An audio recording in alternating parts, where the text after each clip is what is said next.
একদিন আমি ঠিক মরে যাব, তারপর এই মেয়ে শান্তি পাবে। দীপু বাবু,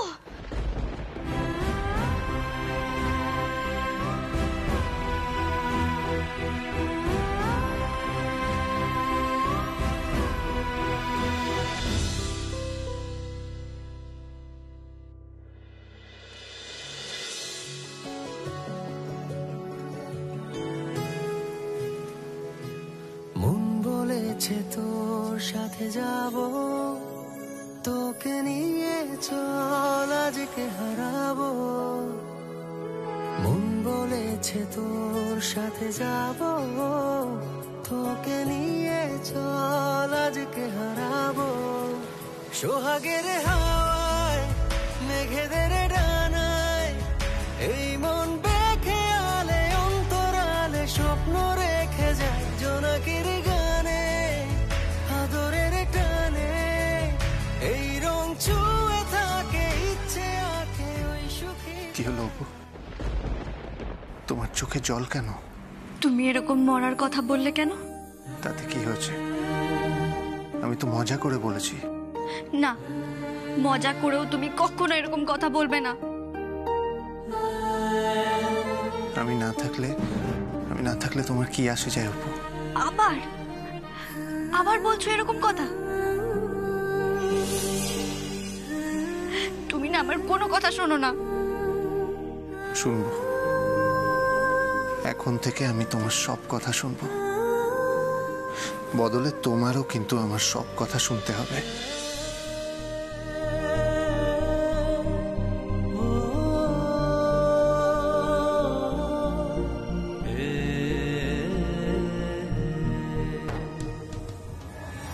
বাবা, কত প্রেম! হানিমুনের আগেই তো ওদের প্রেম শুরু হয়ে গেছে দেখছি। একেবারে গদগদ ব্যাপার। কত আনন্দ, কত রোম্যান্স, কত প্রেম নিয়ে তোমরা দুজনে যাচ্ছ ওখানে। কিন্তু ওখানে গিয়ে কি হবে সেটা তো আমি জানি। কি হলো, শুনবে তো আমার সব কথা? কি কথা?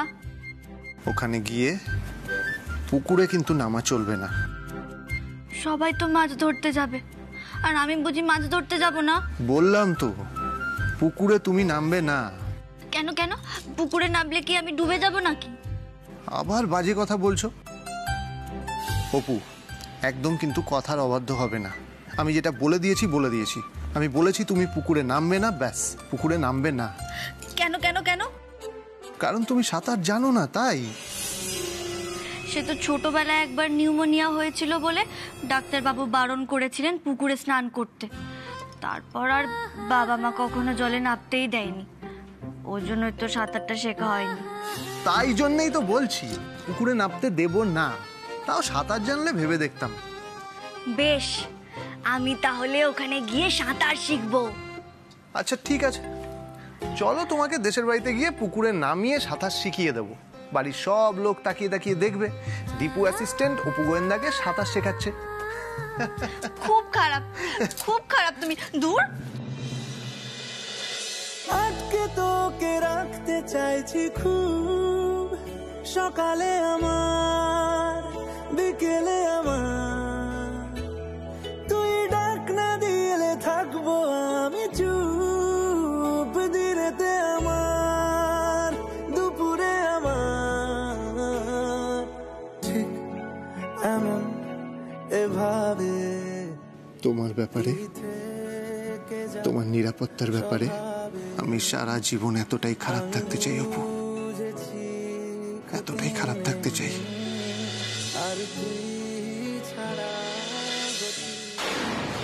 এ তো মেঘনা চাইতেই জল।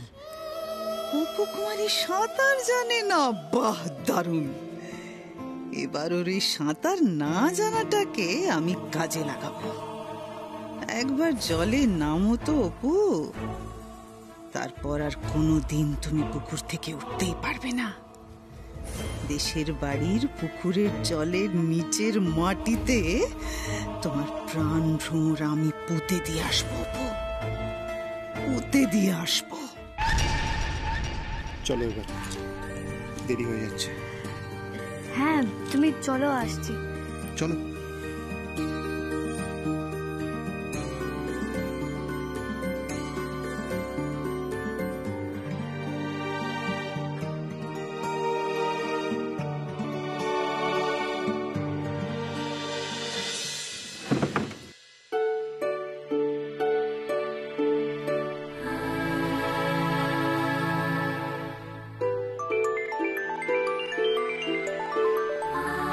ওনার তো ফোন বাজছে, কিন্তু উনি কোথায়?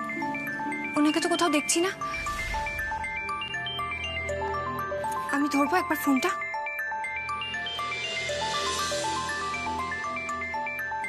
না না, আমার ধরাটা ঠিক হবে না। কিন্তু কিন্তু যদি কোনো দরকারি ফোন হয়, একবার ধরি। যা, ফোনটা তো কেটে গেল।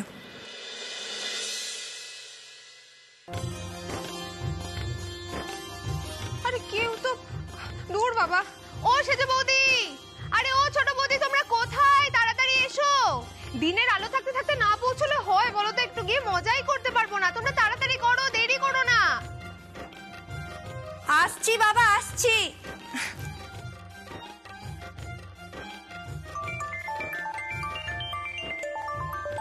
আবার ফোন বাজছে। রোহন, রোহন নামে কেউ একজন ফোন করছে। এতবার ফোন করছে, তার মানে খুব দরকারি হবে নিশ্চয়ই।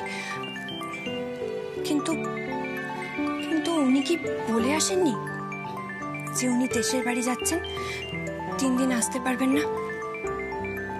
এক কাজ করি, আমি বরং ফোনটা রিসিভ করে বলে দিই। হ্যালো,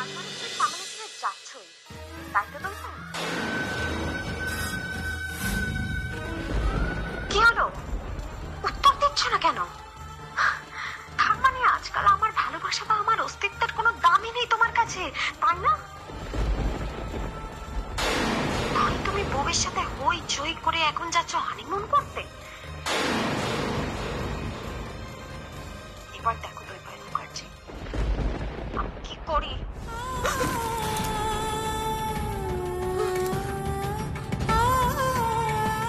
তার মানে তুমি আমেরিকায় যাচ্ছ, তাই তো বলছো?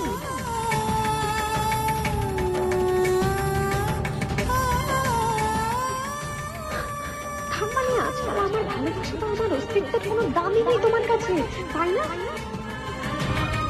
আমি তুমি বউয়ের সাথে হই চই করে এখন যাচ্ছ হানিমুন করতে?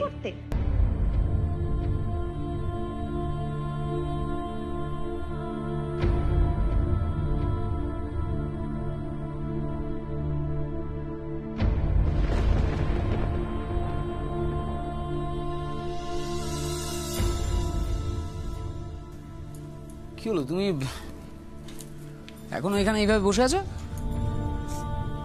ওরা সবাই ডাকাডাকি করছে, তুমি শুনতে পাচ্ছ না? কানে কি তুলো গুজে রেখেছো? আরে কি দেখছো কি এইভাবে?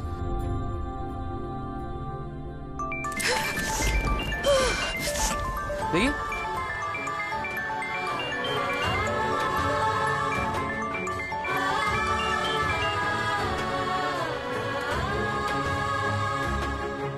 তোমার কি শরীর খারাপ লাগছে?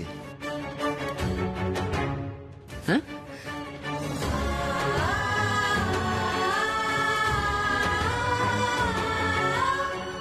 এসব বল না। তুমি কি আমার ফোনে হাত দিয়েছিলে? তোমাকে আমি 1000 বার বলেছি না তুমি আমার ফোনে হাত দেবে না? কে কে ফোন করেছিল?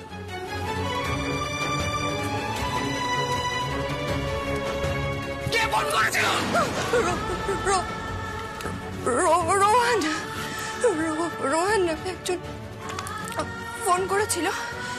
অনেকবার ফোনটা বাজছিল দেখে আমি রিসিভ করেছিলাম।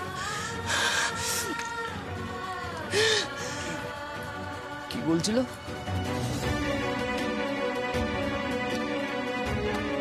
কি বলছিল? এই সুবর্ণা কি বলছিল?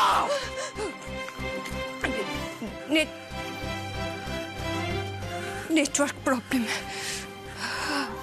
আমি কিচ্ছু শুনতে পাইনি।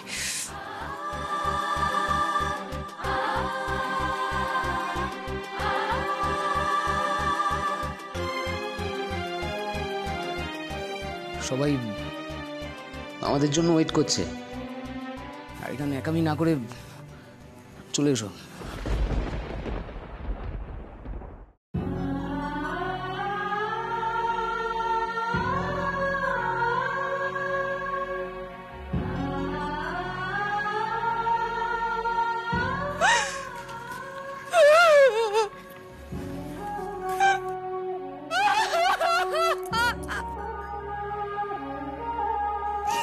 আমি যাব না, আমি কোথাও যাব না, আমি যাব না। আমি আমি আমি আমি কেন যাব? হ্যাঁ, আমি কেন যাব? আমি যাব না। আমি কার জন্য যাব? আমি কার জন্য? দিদি ভাই, এই দিদি ভাই, শোন না দিদি ভাই, এই দিদি ভাই, কিরে তুই এখনো দাঁড়িয়ে আছিস কেন? বসার ঘরে তো সবাই নিজের নিজের লাগেজ নিয়ে চলে এসেছে। চল না, দেখ আমিও রেডি হয়ে গেছি। ভালো লাগছে বল? এ কি দাঁড়িয়ে আছিস কেন? চল। এক্ষুনি যাচ্ছি, যা তোরা যা, আমি এক্ষুনি আসছি। চলে আসবি কিন্তু তাড়াতাড়ি। আমি নিচে গেলাম।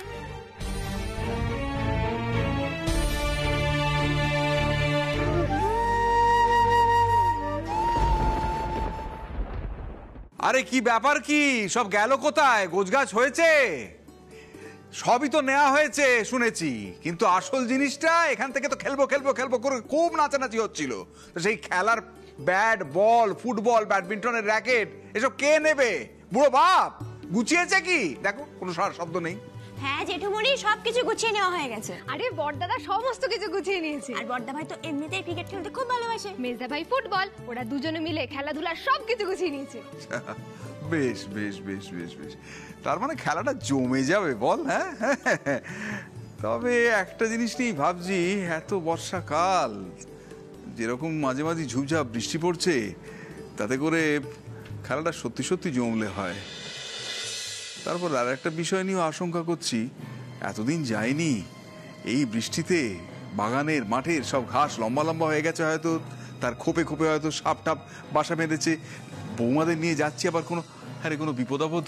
বাবা এটা নিয়ে তুমি একদম চিন্তা করো না। আমি ওই রাঙা পিসি আছে না, ওনাকে ফোন করে বলে দিয়েছি সমস্ত আগাছা ময়লা পরিষ্কার করে রাখতে। এমনিতে তো খুব পিটপিটে মানুষ, উনি সব পরিষ্কার করে রাখবে, তুমি একদম ভেবো না। এই কিরে, তোরা রেডি তো? হ্যাঁ রেডি। তুই একটা কথা বল, কি কথা? এই যে তুই রাঙা পিসিকে পিটপিটে বললি, হ্যাঁ। সেটা তুই কিন্তু ঠিক করলি না। কেন? আর একটা বিশেষণ তো যোগ করতে হতো। সেটা আবার কি? চুচি ভাই। ও ছোট মধ্যে কোথায় বলতো দেখতে। হ্যাঁ, লেখাপড়া শিখেছিস, গুরুজনদের নামে এই কথা তো বলবি বলবি, তাই না? একটা কথা জেনে রাখ, ওই বাড়িতে আজ রাঙা ঠাকুরজি আছে বলে ওই বাড়িটা এখনো মানুষের বসবাসযোগ্য হয়ে আছে। বাবা, অত বড় মন্দির, জাগ্রত বিগ্রহ, বাবা অত গয়না পড়ে আছে, ওই মানুষটার জন্য সব টিকে আছে। তুমি কি বলো? একেবারে, তুমি একেবারে ঠিক কথা বলেছো অবলা, ঠিক। ঠাকুরের এই আশীর্বাদী ফুল নাও দেখিনি। হ্যাঁ এনে ফুল রাখ, ফুল রাখ, একটু ফুল রাখ। এনে হাতে নে, হাতে নে মা, হাতে নে, হাতে নে, নে নে, একটু ফুল রাখতে হয়। হ্যাঁ তা অবলা, আমি বলছিলাম যে জনে জনে ফুল দেওয়ার কি আছে? একজনের কাছে মানে তোমার কাছে ঠাকুরের ফুল থাকা মানেই তো আমাদের সবার মঙ্গল হওয়া, নাকি? তুমি চুপ করো তো, এতটা পর সবাই যাবে, ঠাকুরের আশীর্বাদী ফুল থাকলে বিপদ মুক্ত হবে। হ্যাঁ রে দীপু, অপু আর সেজু মামা কোথায় গেল বলতো? অপু, এই তো আমি। দিদি ভাই আয় তাড়াতাড়ি। এই তো, তার মানে সবাই চলে এসেছে, এবার বেরোনো যাক। হ্যাঁ হ্যাঁ চলো। ওদিকে বড় বৌদি, মেজো বৌদি, মেজদা সবাই গাড়িতে উঠে গেছে। আর বড়দাদা মেজদাদা গাড়িতে সব মালপত্র ভালো করে গুছিয়ে নিয়েছে। আগে আমরাও সব মাল তুলে দিয়েছি অপু দিদি। হ্যাঁ, তুমি যা বলেছিলে সব করে দিয়েছি, আর কি করব? পচকে দুটো আবার কোত্থেকে এলো? এরা এখানে কি করছে? এই তোমরা কারা? আগে মাসিমা, আমরা হলাম গিয়ে চোর। হ্যাঁ, তোমরা তোমরা চোরকে নিয়ে বেড়াতে যাচ্ছ? না আন্টিটু, ওরা এখন বদলে গেছে। এই তো জামাই ষষ্ঠীর সময় ওরা চোর ছিল, এই কদিনে বদলে গেল। সে তো আমরা পেটের দায়ে চুরি করতাম, এখন কাজ পেয়ে শুধরে গেছি। চুপ করো, চোরের বংশ। হাহ, ওরা নাকি আবার শুধরে গেছে, কাজ পেয়েছে। মৃত্যুক কোথাকার। তোমাদের তো পুলিশে দেওয়া উচিত। কাজ কে দিয়েছে তোমাদের? ওদের আমি কাজ দিয়েছি। না মানে অপুই প্রথম বলেছিল, তারপর আমি ভেবে দেখলাম লকডাউনে ওদের কাজ চলে গেছে, তাই পেটের দায়ে দুজন ভালো ছেলে খারাপ কাজ করে বেড়াবে, তাই আমাদের জুতোর দোকানে ওদের কাজ দিয়েছি। বাবা, এরপর জুতোর দোকানের ক্যাশ বাক্স থেকে টাকা চুরি হলে বুঝতে পারবি। কোন দিন দেখবি দুজনে মিলে আস্ত ক্যাশ বাক্স হাওয়া করে দিয়েছে। আরে দীপু, তুই এদেরকে বাড়ি অবধি নিয়ে চলে এলি? এই তোরা এই বাড়ি থেকে কি কি চুরি করেছিস দেখি? বিশ্বাস করো দাদা, সত্যি সত্যি আমরা আর চুরি করি না। বিড়াল বলে মাছ খাবো না। মা দেখো দেখো দেখো, চোরেদেরকে বাড়ি অবধি নিয়ে চলে এসছে। আরে এরা একদিন দুদিন ভালো থাকবে, 3 দিনের দিন আবার চুরি করবে। না, ওরা চুরি করবে না। তুমি কি সবটা জেনে বসে আছো নাকি? এই সুবর্ণা, তোমার বোন কি সমাজ সংস্কার করবে? ওরা খুব ভালো ছেলে, সংসার চালানোর জন্য পেটের দায়ে ওরা কদিনের জন্য খারাপ কাজ করছিল। আর শেষদা ভাই, তুই বড়দাকে একবার জিজ্ঞেস করে দেখিস। আরে বড়দা খুব খুশি ওদের কাজে। হ্যাঁ, ওরা খুব ভালো। হ্যাঁ, এই তো কদিন ধরে ওরা কাজ করছে আমাদের জুতোর দোকানে। ক্যাশ বাক্স তো ওরা ছুঁয়েও দেখেনি। দীপু, কিন্তু ওদের হঠাৎ আমাদের সঙ্গে দেশের বাড়িতে কেন নিয়ে যাচ্ছে সেটাই তো আমি বুঝতে পারছি না। মাসিমণি ওরা অনেক কাজে লাগবে, বুঝতে পেরেছো? যেমন ধরো ওই জঙ্গল কেটে পরিষ্কার করে দেওয়া, তারপর একটা দেশি মুরগি হঠাৎ করে কেটে দিয়ে দিল তোমাকে, তারপর একটা মাছ ধরে দিয়ে দিল পুকুর থেকে, গাছের ফল পেরে এনে দিল, দেখবে মিষ্টি মিষ্টি ফল তোমাকে পেরে এনে খাওয়াবে। ওরা খুব কাজের ছেলে। আমরা রান্নাও করতে পারি। রক্ষে করো, চোরের রাতের রান্না খেয়ে আমার আর কাজ নেই। কাল রাতে মেজ বৌমা যে দুজন ছোকরার কথা বলছিল, এরা তারাই নয় তো? অপু হয়তো এদের সঙ্গেই কথা বলছিল, কিন্তু কথা যদি বলছিলই তাহলে লুকিয়ে কেন কথা বলছিল? ঠিক আছে ঠিক আছে, এবার তো বেরোনো যাক নাকি? ভালো কথা। বাবারা, তোমাদের নাম কি? আগে আমি খটকা, আমার নাম ঝটকা। বাবা, বেশ ছন্দ মেলানো নাম তো তোমাদের। নাম শুনেই কেমন একটা খটকা মতন লাগছে।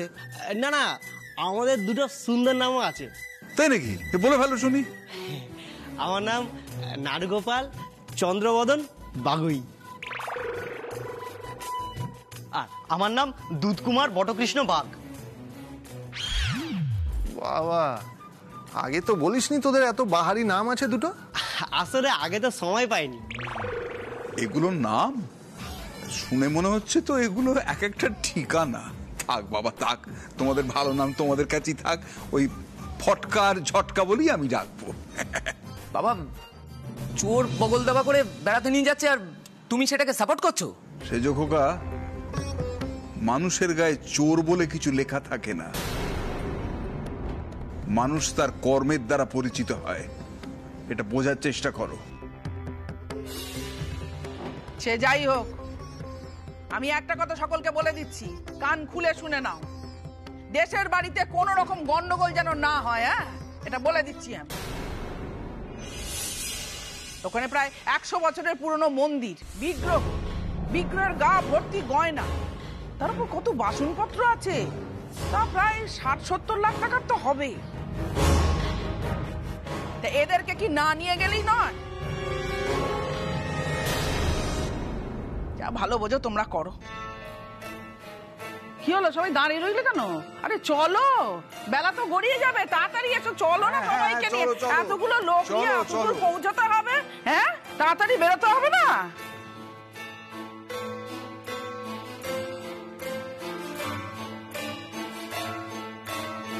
কি হলো, তোমাদের মুখগুলো এরকম কালো হয়ে গেল কেন?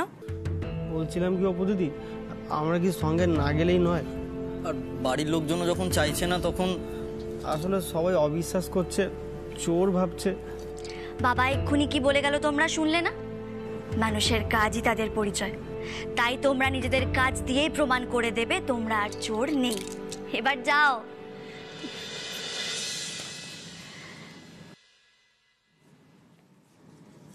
সত্যি রে অপুমা, আমি তোকে যতই দেখি না ততই অবাক হয়ে যাই। আজ মুক্ত কণ্ঠে কথা স্বীকার করতে আমার কোনো দ্বিধা নেই যে আমি আজ এখন আমার ছেলেদের চেয়ে অনেক বেশি বিশ্বাস করি তোকে, অনেক বেশি ভরসা করি তোকে। জয়যুক্ত হ মা, এইভাবে সারা জীবন জয়যুক্ত হ। আয়। কি হলো দীপু অ্যাসিস্ট্যান্ট, চলো। এই হাত ধরে টানলে কেন? এখনই পড়ে যাচ্ছিলাম না। আমি তোমাকে পড়তে দেব না। তাহলে কেন টানলে হাত ধরে? তুমি কি করছো বলো তো? বাবা তো এখন আমার চেয়ে বেশি তোমায় ভালোবাসে।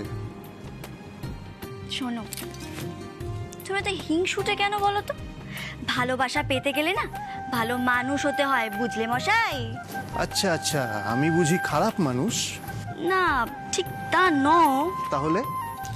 তাহলে ভালোবাসা পেতে গেলে মানুষের মধ্যে না একটা ক্যালি থাকা দরকার, আর সেই ক্যালিটা না তোমার মধ্যে ঠিক নেই। তবে রে ছাড়ো, এই অপুকে বাগে পাওয়া তোমার মতো হাদারামের পক্ষে সম্ভব না।